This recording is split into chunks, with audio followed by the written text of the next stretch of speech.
Good morning. Good morning, everyone.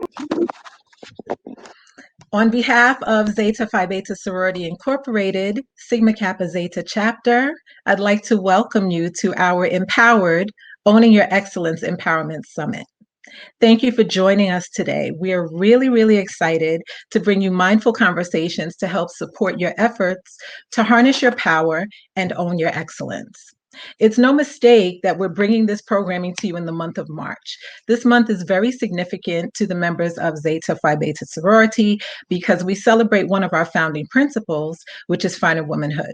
And some of the things that we do to celebrate it is to provide programming to empower others and increase community consciousness. And this effort, this summit today is part of that effort. It's also fortuitous that March also eventually became Women's History Month. So happy Women's History Month. I know we're all ready to get our event started. And without further ado, I will introduce our featured speaker in our main room today. We know her best as Grammy Award Winning singer-songwriter who has been in the business for 15 years, and she is definitely all that.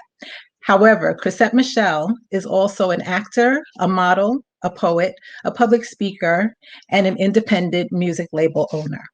She's also committed to women's empowerment and is demonstrating this through the creation of the Inner Peace Academy to help women create inner peace and align themselves with their destiny. We definitely look forward to hearing her thoughts on inner peace, love, and other areas of life that affect our minds, bodies, and souls. And we're so happy that she's joining us today.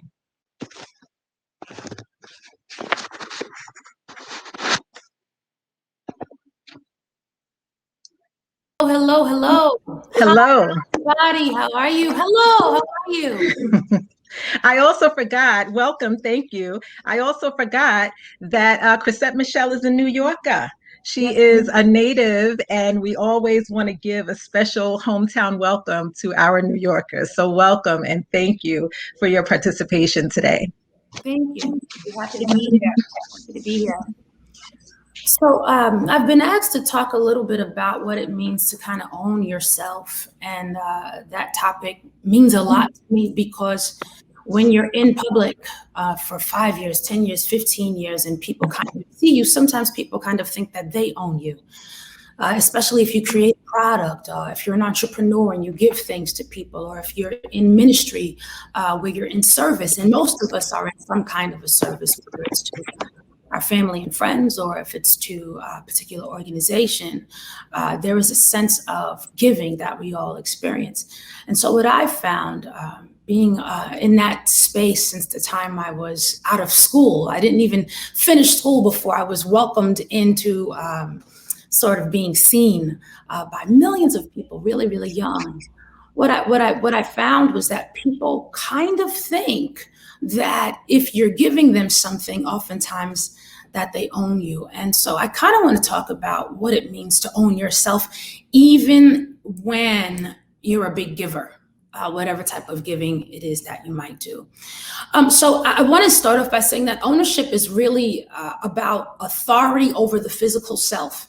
If you ever hear me talk on Instagram, TV, or wherever you might catch me just blabbing, I'll say that ownership is about having authority over the physical self. One of my favorite quotes is that your life is your spirit's chance to live out the body's purpose. Your life here on the planet is your spirit's chance to live out the body's purpose. And so ownership is about having authority over the body that's informed by the spirit. Ownership is about opening up your mouth and repeating what it is that you know you're called to do to your physical body in an authoritative fashion. It takes faith to own yourself. It takes belief to own yourself. You have to believe in a few things. I want to talk about the process of ownership. The process of ownership for me has 4 components. 1 is your journey. 2 is your perceived mistakes, and I'll explain what I mean by perceived mistakes. 3 is your evolution, and 4 is your beauty, or your abilities and your revelations. the process of self-ownership. Your journey is the ongoing walk that we're taking here on the earth. We were sent down to do whatever it is that we've been called to do. And so the journey is the process from getting from point A to point Z, and eventually, of course, back to point A again. But that journey is the part one of the process. And the journey continues. It continues and it continues and it continues. And even when we get to point C, we're wondering if we've done well. And when we get to point S, we're wondering if we've done well. And so all along the walk, there are stops, there are accolades, there are all different types of things that happen. But when it's all said and done, it's just a part of the process. Journey is the first part of the ownership or the self-ownership process. The second part of the self-ownership process is the part that none of us like to talk about, your mistakes. You're walking along this journey and you get to point L, and point L is a flop. Doesn't go so well. You didn't like how it turned out. And because we're on this journey and people are watching, when we have those L's or those failures that people might call them, we're deciding if they're failures based on how somebody else won. Most of the time, if we want to be a doctor and we have a big mistake as a doctor, it's a mistake because another doctor excelled in that space. Most of the times, if we're a mother and we've seen other mothers excel, we're comparing our motherhood to what other excellent mothers have done. And so I'm calling them perceived mistakes because I think it's really important. From my own experience, I've learned that when something doesn't go so well, it's usually an opportunity to learn something. And oftentimes, because people are watching, we want to get out of the mistake as soon as possible. We want to apologize quickly and move on. We want to place blame quickly and move on. We want to point fingers and give excuses as to why and move on. But it's so important to sit in the process of your perceived mistakes. So important to be present in the space where things are murky and uncomfortable, because that is where the learning really happens. As a matter of fact, the opportunity for rejection is usually an opportunity for new alignment and new awareness. So if we can let mistakes be opportunities to learn, then we'll come out better than when we went in. And while people will perceive us maybe as having failed or fallen, when we get out, we'll be even better servants than we were when we went in. Sometimes we want to serve in the period of learning. We want to serve in the period of the actual mistake. We want to serve while we're on the floor with the bloody knee before we get the Band-Aid. And sure, because of Instagram and because of the availability of everybody's life, we will see people's mistakes. We will experience their mistakes with them. We'll pray each other through each other's mistakes, and each other's mistakes will become a learning tool for everybody watching. But sometimes the desire to show up fully in the midst of a mistake is because we want to be able to move on from the mistake. So one thing that I've learned from my own experience is that when you get rejected, when people push you aside because of something that you've done that was wrong or a learning process, let them. Let them. You don't have to be angry with them. You don't have to be disenfranchised and disappointed by them. You don't have to defend yourself for their approval. You don't have to defend yourself for their validation.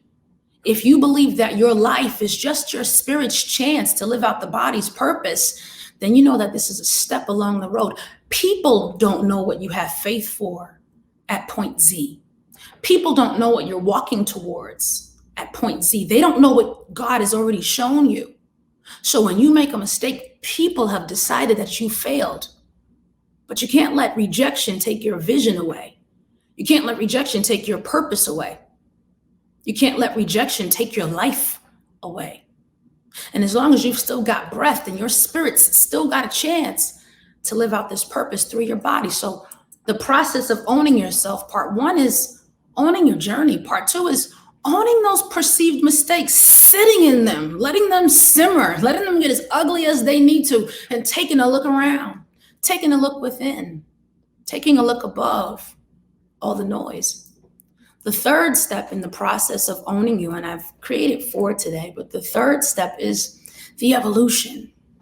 For me, the hardest part of owning my life is my evolution, owning it. Now I can see it happening, and people will say, oh, Miss Michele, which is my middle name, by the way. Oh, Miss Michele, your skin is glowing. And I'll be thinking in my mind, if only they knew that that was the joy of the Lord. Oh, Miss Michele, we see you've lost weight. And I'll be thinking in my mind, if only they knew it's because I got rid of toxic people. What's your weight loss regimen? Not talking to mean people. But I don't get to say the how of my evolution. So I'm uncomfortable accepting the noticeability of my evolution, right? When you've sat in your perceived mistakes and you've got along with God during the season of rejection, when you get to that evolutionary space and you've learned from what it is that you've gone through, you don't really have a great chance to explain to somebody, oh, well, if you want to experience this, then you're going to have to experience my journey also. Would you like me to go back to point A with you so you can glow? And so instead, you just tell them your favorite lotion. Owning your evolution is humbling because you didn't do it. God did. You didn't get you there. God did. And you want so badly to teach somebody how to become what it is that they think you are, so that you can have some authority in that moment, so that you can have some control in that moment. But owning my evolution really means owning the fact that God is great. God is epic. And I can't make believe there's some other reason. I can't make believe that something else happened. I don't understand why when I got into my prayer closet, I came out with joy. I can't explain that to you. I can just tell you Psalms 91, just go hide in the secret place. And so people will start asking you, what did you do to evolve? How did you be? And you still have to own the evolution because it's on your countenance. They can see it. You don't want to be dismissive. You don't want to be rude. You don't want to be disrespectful. You want to be kind. But you also got to tell the truth. It's all God, sis. Really? Really? Yeah, when y'all rejected me, I had to get quiet and get along with that guy. Would you like me to show you how to experience rejection, or would you like to just take out some quiet time tonight and get alone with that guy? Because every single time I'd get alone with that guy, he would change my perspective on my position. A lot of times we're in a position that's uncomfortable in this physical body. We're in a position that's uncomfortable to our ego. We're in a position that's uncomfortable if society had to tell us how we were supposed to feel. But when we get alone with that guy, we work through what it is that he tells us about ourselves, we begin to find that there are opportunities in the repositioning season. There's opportunities in the rejection season. So own your evolution. Yes, I'm changed. Yes, I'm different. I'm not going to hide that. I am renewed. All those cool church words that old ladies used to say during devotional service. I'm all of that stuff. The fourth part of the process of owning yourself, and this is my favorite part, although it seems like the most shallow part, this is my favorite part, is owning your beauty. Noticing your abilities and your new revelations. When I think of beauty, I'm thinking about the abilities, the talent, the wherewithal, the ease with which I do certain things. Some people came out of the womb throwing basketballs into nets. Some people came out of the womb speaking well. Some people came out of the womb singing well. Some people were created to do specific things, and God gave them particular abilities. And then others of us, as we developed along the journey of self-awareness or owning ourselves, skill sets became available to us that weren't necessarily there before. Things begin to show up in us that we didn't even notice before making mistakes, before trial and error. Parts of us begin to show up in the darkest seasons, in the ugliest places. And they showed up in the ugliest places so that we could practice them while nobody was watching. I don't know what's going to happen for me with talking to people. I am obsessed with motivation and encouraging people. Obsessed. And for years, I have been acting like my grandfather. My grandfather was an evangelist. And I would go in front of the mirror and impersonate him. And I would impersonate my godfather, who was a bishop. And I would impersonate all the speakers and teachers in my family. And I would say, God, when is it going to be my turn to talk to people and encourage them like my granddad? When will I be known as Elder Bryant's granddaughter from Beulah Church in Brooklyn, New York? When will I be known as that girl? And those parts of me, the talker in me, begin to show up in the ugliest seasons of my life. The talker in me began to show up in a season of rejection. God, why would you ignite this fire in me when nobody wants to talk to me? So I could practice. And I began to practice on Instagram, IGTV Live. Sure did. During the season of quarantine, when we were all rejected from each other. And months and months and months of consistency and noticing new abilities in the darkest hour of my life and of the world, in the darkest hour in recent history, beginning to notice my ability to speak, my passion to touch people through words, begin to show up like never before in the darkest season. And I said, Lord, where would you want me to put this? And I just felt the Spirit say, Instagram. I don't know. If I was speaking in tongues, I don't know how that would. But I took it to Instagram, and one after the next, speaking engagements would come. And they were digital speaking engagements like these, but I don't take this lightly. It's a big deal to me. Why? Because I had to go through a process for this to be revealed in me. And I had to go through a process for God to make room for it so that I could show up with this new skill set, with this new passion. I had to practice it in a secret place where nobody was watching. And for me to be here in this moment with you means more to me than you can understand. Is there something like that on the inside of you that you had to go through a journey to notice, that you had to make some mistakes and some failures to notice? You had to be rejected to finally see? Did you have to evolve in order for it to fully show up on the inside of you? The fourth part of owning you, the fourth part of that process is noticing your abilities and your new revelations, noticing your beauty. God made you so beautiful, specifically to exist exactly where he's calling you to exist.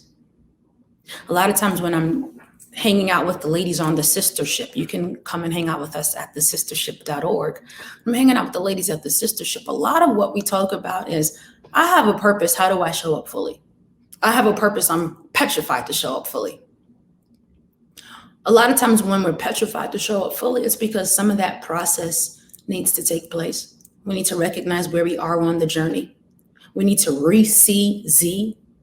What is my end goal? Where is God calling me to go? Can I even see it? Maybe I need to take a step back for a second and instead of showing up fully because the latest Instagram quote says show up fully, maybe I should see where I'm trying to show up. Let me show up fully. Sometimes when our intuition is telling us, you know what, I don't really know if I should show up right this second, it's because we've got to see where we are in the journey. Sometimes we've got to sit in our failure or our mistake. We've got to sit in a season of rejection. We've got to sit with God for a second. Sometimes we have to embrace the fact that we're not who we were yesterday. We've got to embrace the evolution. Other times we've got to embrace what it is that we're made of. What's our beauty? What's our skill set? What's been revealed to us that's unique? What are we placed here to share? So if ownership is about having authority over the physical self, and if your life is the spirit's chance to live out the body's purpose, then we got to give the spirit a chance to hear what the body's purpose is, and then take the authority of ownership and speak to the physical self once we understand who it is that we're being called to be. So owning you, it's about the soul. I always say that the spirit invigorates the soul. I hate semantics. Don't pull out a dictionary for this one. What I mean is the colorfulness, the effervescence, the personality, the joy of you, the ease of you, the rest of you, who you are when you're easy, what you have a natural knack for, that part of you is invigorated by your spirit. And if we're patient with the process of self-ownership, we'll give ourselves a chance to align with what the spirit says so that our soul can be invigorated and it can color the life of this physical body. I hope that helps somebody today. I will say this process of self-ownership for me, and I'm only 17 years old, so I don't know what it'll be like when I'm 45. But for me, this process happens again and again. I talk to my mom, she's 25. Her process happens again and again. She goes through this. And my dad, 15 years older than my mom, happens again and again. So it seems to me so far that ownership is a process that happens again and again. And we have to continue to go back to the drawing board, which is the secret place, and re-see where it is that God is calling us. Own your journey. Be all right with your perceived mistakes. Let them be lessons. Experience your evolution. Have gratitude for it. Own it. Don't be shy about it. It's happening to you and for you. Kiara shared has a whole song for it. It keeps happening for me. And lastly, notice your beauty. Utilize it. Your life is the spirit's chance to live out the body's purpose. Ownership is really about having authority over the physical self. What will you say to yourself? Thank you. Thank you so much for sharing your passion for empowerment and your story of how you have been moving toward owning you. Can you talk to us about what some of the challenges may have been for you in that process? Like, how were other people receptive to the changes? How did that go? The nice thing about kind of rejection is that you're not looking for acceptance. It's kind of the opportunity to leave the acceptance alone. And so you're really looking to accept yourself. You're really, really, really looking to see what God is excited about in you. And as he starts to show that stuff to you because you're quiet, it's not a spooky process. It's not like there was a ghost in my room saying, you have nice eyes. It was more so, can you get quiet enough to look in the mirror and find out that you have nice eyes? And then you say, well, thanks God for the nice eyes, or whatever it is. So there were no other people in that process. That's kind of the exciting part of it. And so a lot of times I'll quote, I'll look to the hills from whence cometh my help. I'm literally looking above the noise when I release myself from needing acceptance. Does that make sense? It does. It does. And it, I would imagine that just by the changes that you don't have to broadcast to anyone, the changes that other people are seeing in yourself, that also was inspiring changes to them. And I think you alluded to that a little bit when you were talking about people asking you, well, how is it that, your skin is looking so great? And how is it that you've lost weight and things like that? Can you talk about in a little bit more detail the changes that you've seen in your life, in your career, in your interpersonal relationships, different other projects that you have observed as a result of this process? I've noticed a lot more gratitude for the things that are the tools of this life. So whether that be a career or if that's relationships, interpersonal relationships, I've noticed those to be tools to get to point Z as opposed to them being needs or goals or things to feed my ego, if you will. Mm-hmm. So now as I receive those things, as I receive different opportunities. For instance, my agent just called the day before yesterday, Chrisette, we've got a list of dates we're going to send your way. Let us know which ones you approve, right? That's a regular thing that happens in my life every 3 months. It happens all the time. But this time when I experienced it, it was, oh my goodness, now I'll be able to shine a light on this. As opposed to, let me pack my bags. What do I need? Wow, this is going to be exhausting. I got to get my vitamins. You know, I'm prepared for it spiritually and not just physically. So there's a lot more gratitude when things happen. I notice things as opportunities as opposed to ways to validate my reason for being. You know, I'm not looking for, am I good enough anymore? It's more so, God can use that. And the changes, I'll say this, being in the music industry was very challenging, but not because I was offered to be in the Illuminati, not because I picked up a crack habit. I gotta say it like that because those are the things that are in my DMs. Those are the questions that are in the comments. Well, are you high? You know, I'm dancing in a thing. Are you high? Because celebrities smoke whatever we smoke. So I have to address it that way. That's not what I feel like showed up. What showed up was, for me in the business, was anxiety. Not because I was afraid of being on stage, but because I never could see my mom. Simple stuff. Depression, not because I didn't make enough money this month, but because I didn't get to go to my brother's graduation. And it was piled on top of that. I didn't get to have a normal life. And so the anxiety and the depression that came with suppressing my need for loving relationships with family showed up with eating. And so I could eat half a pizza or even almost a whole pizza and guzzle down half of a Coke. And so before I knew it, I'd gained 40 pounds because I was suppressing my pain with food. Mm-hmm.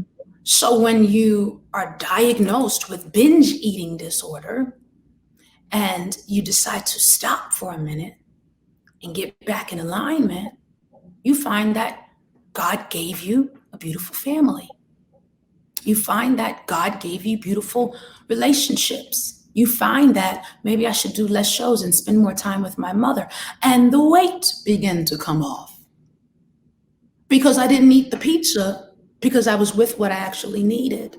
Mm-hmm. So it's things like those when people say, how did you lose weight? Where I'm just like, gosh, this is so not an Instagram comment. Do you know? It's really about alignment. So when it comes to realignment, and I know that that's one of the focus areas of the Inner Peace Academy.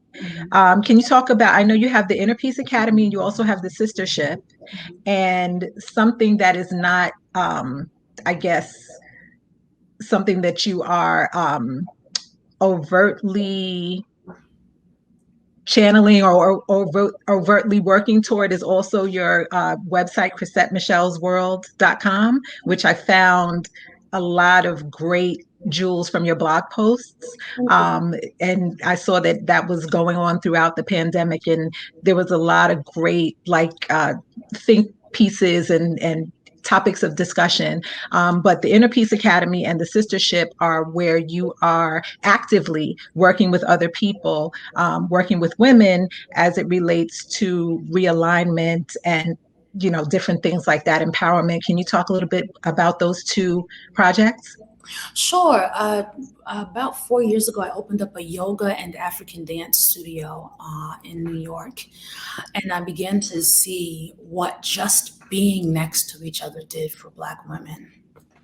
I know that sounds so simple, but when we are next to each other, I won't make it spooky. It's like going to your homegirl's house. Something happens. You walk in the door. You just start talking. I don't know what happened.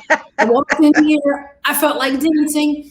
That was the overwhelming experience. And I said, I have to make sure that even though we're in a pandemic, that women still feel like we're walking into this yoga studio, this safe space. Mm-hmm. So during the pandemic, I launched the sistership. And I was telling everybody, I said, it's kind of like Noah's Ark, but Chrisette's Ark, and we're just going to go in here until this is all over. So we spent a year in the sistership and in the Inner Peace Academy, just loving on each other.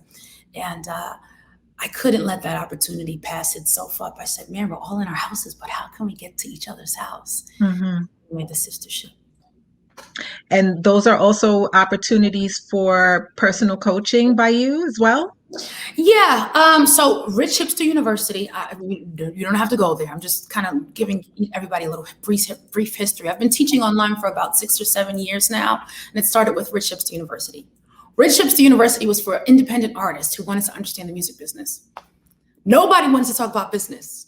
Everybody wanted to talk about purpose and alignment. And I'm like, you're not here to learn business. You tricked me into, talking about peace. And so I said, for that, let me create the Inner Peace Academy. And that is a one-on-one item. I don't have the capacity to do it all the time. Okay. Now, for instance, I am able to. When I'm on tour and things like that, I'll make sure I'm on IGTV and stuff. But mm-hmm. The Inner Peace Academy is some one-on-one and some kind of Zoom calls and group calls and things like that. Okay. All right. Great. Thank you very much. So the Inner Peace Academy is www.innerpeaceacademy.com or is it .org? Innerpeace.academy. Oh, innerpeace.academy. Okay. Thank you. For sure. And the sistership is the sistership.org. That's right. Right. Okay. All right. Sistership is free.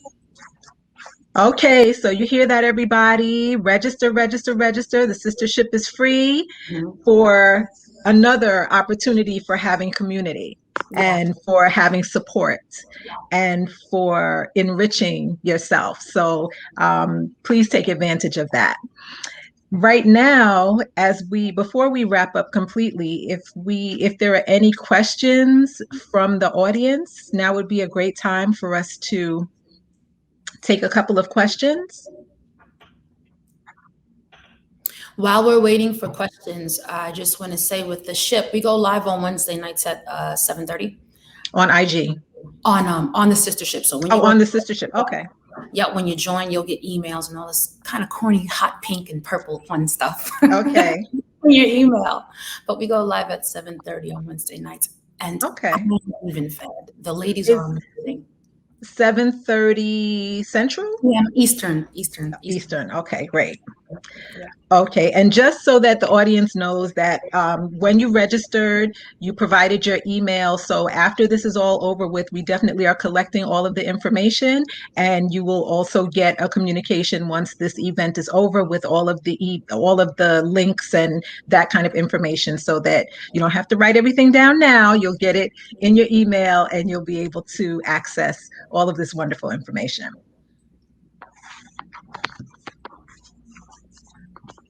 Okay. So again, while we're waiting on questions, I just wanted to let you know how your content really resonated with me today, and I'm sure it resonated with others. The piece about, perceived mistakes and being present in the discomfort, that really spoke to me, because I know that we do tend to want to gloss over and not really do a lot of reflection on our mistakes. But I do agree that is the opportunity to learn to sit and to really not overanalyze, but kind of examine how it is that you got to this place. Yeah, and it's difficult because people want you to see what they are seeing immediately. And it's very understandable because they're not you. And so they've had other experiences where they've seen your mistake before and they don't let you learn it. And if you're not careful, you never will learn it because you'll rush to please them before you learn your lesson. Mm-hmm. Make the same mistake again. Yeah, I agree. I agree. And that's all part of the growth process. And one of the things that I saw from your blog was in your September 2020 post, you said, "My heart says, embrace the new you. She's emerging, but she'll find her way. Give her time, she'll reorganize. She'll take the trash out, she'll spray down the cabinet, she'll refill the pantry, she'll hem garments and give away ones that no longer suit her. Let her be." And that really spoke to me about being able to give yourself the freedom to grow. Yeah. I Mm-hmm. think people are afraid to reorganize. It's like, I just threw out a bunch of stuff. There's an empty shelf. This could use a container. That period of organization is the period that you were asking me about before. People say, how'd you lose the weight? I got organized. Mm-hmm. Reorganize what was left.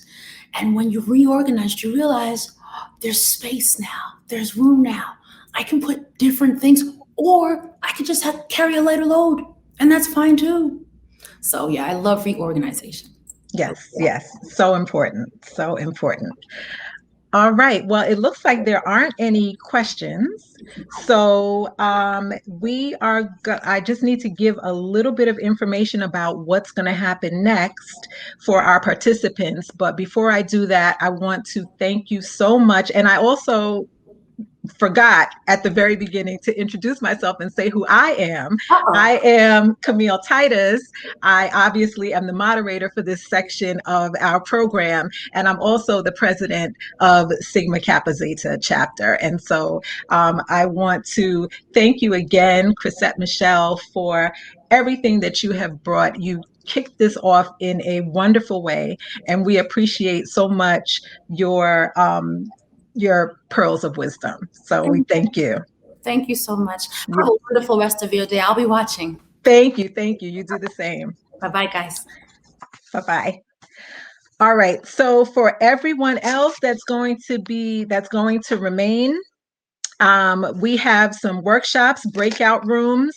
If you're going to the mind room or the body room, the mind room will have reclaiming your time, making you the priority, and the body room will have the health of being a woman. All you have to do is click on the tabs that you have there on your screen and fill out the information, and you'll be taken directly into the room. Also, if you're having any difficulty with your mic or your camera, when you get in the room, raise your hand and one of the admins will tend to you.